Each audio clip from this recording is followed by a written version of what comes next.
Hello. Welcome to Asian Movie Scenes.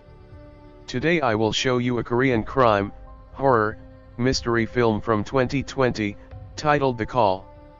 Spoilers ahead. Watch out and take care.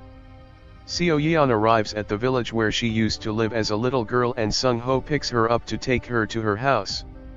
Her mom is very sick, so on the way there, he asks the young woman if she went to see her at the hospital. She doesn't answer because she realized that she had lost her phone at the station and she's worried about that. As soon as she gets inside the house, she finds a cordless phone and plugs it in. A bit later, the phone rings and Seo Yeon picks up and hears a woman's voice, misplacing her for someone else, saying her mom is crazy. When she realizes she has the wrong number, the woman hangs up. Later that day, Seo Yeon visits her mother's doctor, who tells her she has a tumor in her brain that is operable, but that the procedure is very difficult and she needs to be taken to a specialist. She sits with her mom in her hospital room for a bit and the woman tells Seo Yeon that she needs to begin with the arrangements for her burial. Seo Yeon gets very upset when her mom tells her to ask if she can be buried with or next to her father, so she storms out of the room. She visits his dad's grave next, where it states that he died in 1999. When Seo Yeon comes back home, the mysterious phone call returns as well. She realizes that the woman calling her is saying that she's calling from her own address. That night Seo Yeon is woken up by a loud clatter in the house, goes to investigate it, and sees that it was only a photo that has fallen from its post. She tries hanging it up again but discovers that the wall it was hanging from is fake, covering up the existence of an entirely different room. After she breaks down the wall, she goes into the room with a flashlight and finds a box filled with different things, including a girl's journal. As she flips through it, a photo of the girl drops from it. Next, Seo Yeon shows the photo to Sung Ho and he says that it's Young Suk. The house used to belong to her stepmom, who was something like a shaman.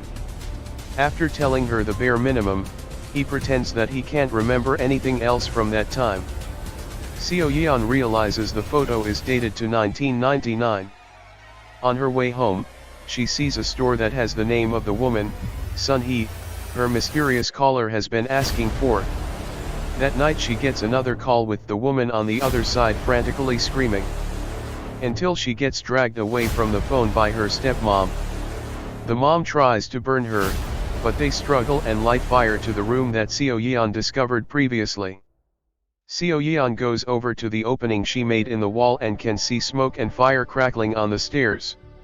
Sometime later, the phone rings again and Seo Yeon tells the woman that she knows she's Young Suk and that she's found her photo from November the 26th, 1999. Young Suk says that it's only the 18th, so Seo Yeon reads a passage from her journal of the previous day. She checks what she wrote and when she confirms it's the same, Young Suk gets scared. Seo Yeon, aware that it might sound unbelievable, tells her that her theory for what's happening is that they're both living in the same house but at a different time. To confirm her idea further, she finds a newspaper article for November 18th and tells Young Suk to watch the news that night for a report on a plane crash.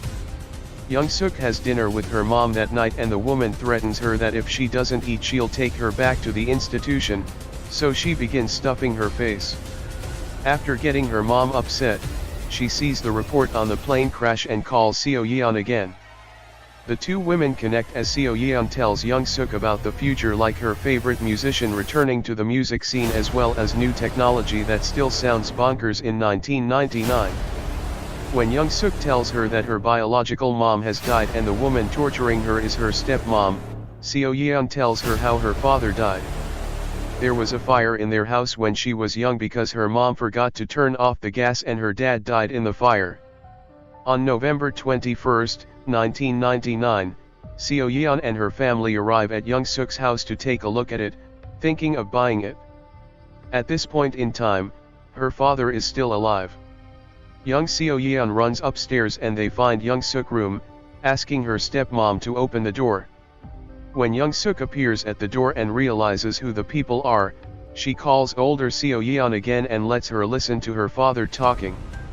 It's a very moving moment for Seo Yeon, who hasn't heard his voice in 20 years. Young Suk comes up with the idea to save her father from the fire herself. On November 27, when Seo Yeon's father was supposed to die, Young Suk manages to escape the house without her stepmom knowing and travels to the house where Seo Yeon lived before they moved. Younger Seo Yeon is watching TV and her mom is painting her nails, while there's lunch cooking on the stove. Later, the mom leaves the house and Young Suk steals the key while Seo Yeon plays with her dad. Young Suk enters the house as the fire is starting. Back in the present, Seo Yeon's cell phone is back in her possession and the burn scar on her leg disappears. Suddenly, her entire house begins to change as well as herself and her room. Seo Yeon walks downstairs, then out of the house when she sees a beautiful glass house garden. As she enters it, first she sees her mom, and then her dad shows up. Seo Yeon begins to cry when she sees him in front of her, then hugs him, confusing both of her parents. Later, she calls Young Suk to thank her. Seo Yeon spends time with both of her parents, then shares new music with Young Suk over the phone. The two of them keep communicating over time and keep getting closer. Until one day when Seo Yeon can't talk on the phone because she's spending time with her parents. Young Suk keeps calling her and gets mad when she doesn't call her back. When they finally speak again, it starts becoming apparent that Young Suk isn't well. Seo Yeon hears screams over the phone and then Young Suk's stepmom's voice, telling her to stay away from her or she'll get her. In the past, Young Suk's stepmom is performing an exorcism on her, convinced that she can help her like that, as the young woman keeps begging her to stop. The stepmom flogs her and then speaks chants over her crying face, as Young Suk apologizes, hoping that will make her stop. After that, Young Suk's stepmom goes to Sun Hee's store and notices that Young Suk has been there too. She sees the wound that the woman has on her leg. In the present, Seo Yeon can't help herself from searching for Young Suk online. When she can't find her on any social media, she searches for her address and reads a news report about Young Suk's untimely death during an exorcism that her stepmother had performed on her. Young Suk calls her and Seo Yeon tells her that she thinks that she will die that night. Her stepmom gets a knife from the aquarium and goes up to her room. She winces as she flings up the knife and begins stabbing the bed, where she thinks Young Suk is sleeping. The woman, however, isn't in the bed as the stepmom discovers in horror. Young Suk laughs at her, then gets the fire extinguisher to incapacitate her. She finds the knife in the hazy room and confronts her stepmom, then kills her, getting a taste for blood. After that, she calls Seo Yeon, who waits worried by the phone and relaxes when Young Suk tells her that she's fine. Furthermore, she says she feels reborn. Young Suk can be seen in the next shot, finally outside of the house, happy that she's been freed. First, she treats herself to a meal she actually likes, then buys herself new clothes. In the present, Seo Yeon welcomes Sung Ho into the family home, as he comes in to deliver their strawberries. Everyone is excited about the fruit and thanking Sung Ho for bringing it to the house. He makes a different delivery to the house in the past, but this time Young Suk opens the door. She's happy about her new clothes and shows them off to Sung Ho, then invites him in. Sung Ho asks about her mom, but she just wants to know which of her new things he likes better and leaves him alone in the den, as she runs off to find other pieces she's bought. Meanwhile, Sung Ho goes to the kitchen to take care of the strawberries when he finds a bunch of foul-smelling black plastic bags in the fridge. As he moves one to make room for the fruit, he drops it on the floor and when he picks the bag up, he realizes that it's filled with body parts. Sung Ho freaks out just as Young Suk finds him in the basement, wearing the other outfit she wanted to show him. She's angry that he opened the bag and disappears into another room to grab the fire extinguisher, as the man stupidly sits in the kitchen. Meanwhile, back in the present, Seo Yeon's family is having some tea with him and his little dog, having a nice conversation, and eating some of the strawberries. The phone rings and Seo Yeon picks it up from her room. She hears Sung Ho's sobs from the past over the phone and Young Suk cursing that she's ruined her new clothes. The phone call drops suddenly. Seo Yeon has a bad feeling about the conversation she just had, and when she comes back downstairs she sees that Sung Ho isn't there anymore. In fact, he was never even there and her parents have never even heard of him. Just in case, she checks the refrigerator, then walks over to his strawberry farm, only to find it desolate. Seo Yeon goes to the police station in the village and asks the police officers if they know him. While the younger police officer has never heard of him or his strawberry farm before, the older one does. He asks Seo Yeon why she would be asking for someone that has been dead for 20 years and shocks her with the question. The officer takes her in the back and shows her his notes on the crime, where it stated that he was murdered by Young Suk at her home. The police visit Young Suk in the past as well, making inquiries about Sung Ho, before they knew she was the one that murdered him. She tries to lie to them that she doesn't know him, but one of the cops, which is the older one that Seo Yeon talked to in the future, notices the discrepancies in her replies.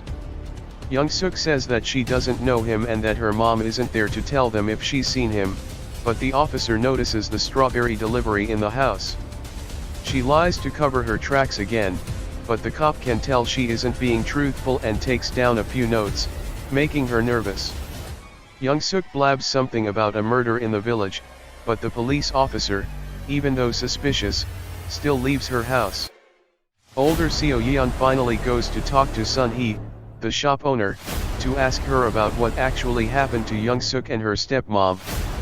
Sun Hee tells her that she thought Young Suk was a well-behaved girl, who would listen to her talk about her husband for hours. Sometimes, she would sneak snacks into her room, until one day she hurt her really bad. If it wasn't for Young Suk's stepmom, Sun Hee would have been dead. Later, Young Suk calls Seo Yeon as she thaws out the body part from her fridge. Seo Yeon picks up and immediately asks her if she killed Sung Ho. Young Suk lies to her, so Seo Yeon reads her a newspaper heading about the day she was arrested by the police as a serial killer and sentenced to life in prison. A life sentence doesn't sound too grand to Young Suk, so she drops the act, making it apparent to Seo Yeon that she really killed the strawberry farmer. Young Suk then begins questioning Seo Yeon how the police found out that she committed the crime and tells her that she will need her to find out how that happened so she can prevent her own capture. She won't let Seo Yeon forget what she did for her and gets really angry when Seo Yeon keeps hanging up on her. Both women react very differently to the whole situation. One is terrified and crying, unable to do anything from her end, while the other is angry and vengeful, dialing Seo Yeon's number over and over. The cop keeps investigating Young Suk in 1999, seeing that she has some mental health issues. As Young Suk keeps trying to reach Seo Yeon in the future, she hears a knock on the door, and when she opens it, she sees her younger self there, together with her father. He tells Young Suk that they are looking for her stepmom, who was supposed to meet them at the realtor's office some time ago. Young Suk says that she must have fallen asleep and invites them to wait for her inside. Seo Yeon is with her father in the future as well. He notices that she's worried and asks her about it, but she says that she's fine. Her dad stops the car and makes her drive so that he can cheer her up. He tells her that she needs to be more gentle with the pedal so that when she stops the car she won't spill the coffee. Seo Yeon successfully does that by his instruction. Back in the past, Young Suk is getting ready to hurt him, as he waits with Seo Yeon in the den.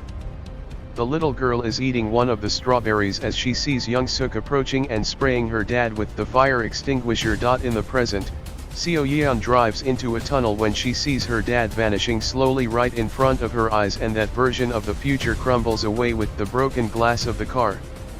Cut to a terrified, young Seo Young who backs away from her father's blood and the image of Young Suk killing him. The older version of her wakes up in the tunnel, without her dad. Young Suk approaches the littler version of Seo Yeon and tells her that her dad's death is her fault for not picking up the phone. Present-day Seo Yeon runs back to the house, finding it in an awful state and seeing the words "Seo Yeon, answer the phone" written in blood on the floor. Sure enough, the phone rings and she has no hesitation whether she should pick it up. Young Suk toys with her about the way she killed her dad, making Eo Yeon angry as heck, threatening to kill her. There's one problem though, while Seo Yeon can't get to Young Suk, she has the younger version of her strapped to a chair, making her the one with the upper hand in the situation. Young Suk tells her that she has 1 hour to find out how the police will arrest her or she'll hurt her mother too. Seo Yeon has an idea how to get herself out of the situation and take down Young Suk for good. Her plan is to send Young Suk to a place where she has researched that an accident will happen and retroactively kill her that way. Seo Yeon sends her to a location where a gas explosion should happen, telling Young Suk that there she will find the man who discovers the knife with her bloody fingerprints. She waits to see it happen on her phone, but Young Suk manages to save her hide again because she leaves the building before it explodes. Needless to say, she's very angry with Seo Yeon when she calls her back after. Young Suk shows her just how upset she is with her, by leaving her on the phone as she burns her younger self with scorching water and scars appear on the older Seo Yeon's body as well. To make it even worse, she plays Seo Yeon a voice message her mom left her dad, saying that she's coming after them. And Young Suk doesn't stop there either but keeps turning the figurative knife further, by telling her that she was the one responsible for her father's death in the first place. It seems that her mom turned off the gas before she left the house that day and that it was Seo Yeon who turned it back on, mistakenly thinking she's doing the opposite. In the present, Seo Yeon sees no other way but to actually find the information she wants, so she breaks into the police station to get her file. She opens the police officer's notebook and learns how they finally caught her, sending Young Suk in the right place this time. Young Suk finds the man when he discovers the knife with her prints that she thought she had disposed of and kills him with it too. The information vanishes from the notebook, but new information appears. Her mom searching for Seo Yeon at the local police station. Seo Yeon sees a play-by-play of what is happening in the past inside the officer's notebook, who decides to help her mom when he learns the address where her husband and daughter were supposed to go to. Suddenly, all the information about Young Suk disappears from it and the house begins to change again. Seo Yeon runs away from the house but keeps on reading that her mom and the cop went to pay Young Suk a visit searching for her and her dad. Young Suk lies that they left the house earlier, but Seo Yeon's mom finds her hair bow. She and the officer ask to search the second floor of the house but find nothing there.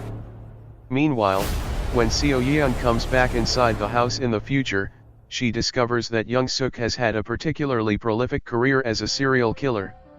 She comes down into the room she found at the beginning of the movie and finds the phone down there. In the past, Seo Yeon's mom has the idea to call her husband's phone to make sure if he's there or not. The mom uses Young Suk's phone to make the call and instead of her husband, calls her daughter in the future, screaming at her to get out of the house. Simultaneously, Young Suk hits Seo Yeon over the head and the line is broken. In the past, Young Suk kills the officer in front of her mom's eyes and asks for the phone. The older Young Suk taunts Seo Yeon, as her younger self calls her on the phone.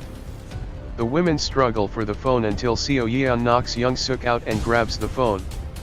A simultaneous chase happens in both the past and the present, with Young Suk chasing after Seo Yeon and her mom in both timelines. They both hide in the same room as the homicidal maniac slams at the door. Suddenly, the phone rings and it's Seo Yeon's mom calling the police, but Seo Yeon from the future tells her to calm down and find a weapon. The woman finds a fire extinguisher, removes the safety pin, and waits until Young Suk opens the door. Unfortunately, the Young Suk from the past has the devious idea to get the mom out of the room by placing her kid in front of it, calling for her. Young Suk attacks her with a knife, as her older self gets closer to getting inside the room with Seo Yeon. Before Young Suk can stab her mom in the past, she grabs onto the knife and struggles with her for it. Seo Yeon from the future sees the blood from the struggle on the walls, as Young Suk comes into the room at last. However, Seo Yeon's mom tackles Young Suk in the past before she can strike the child and they both fall over the railing. The older version of Young Suk vanishes from the future and Seo Yeon finds herself in the desolate house alone. Later, Seo Yeon from the future runs to the graveyard, thinking that her mom is dead too. The woman, however, shows up there as well, smiling and asking her why she's crying. Seo Yeon is happy to have her mom alive still and realizes that she's actually kinda great.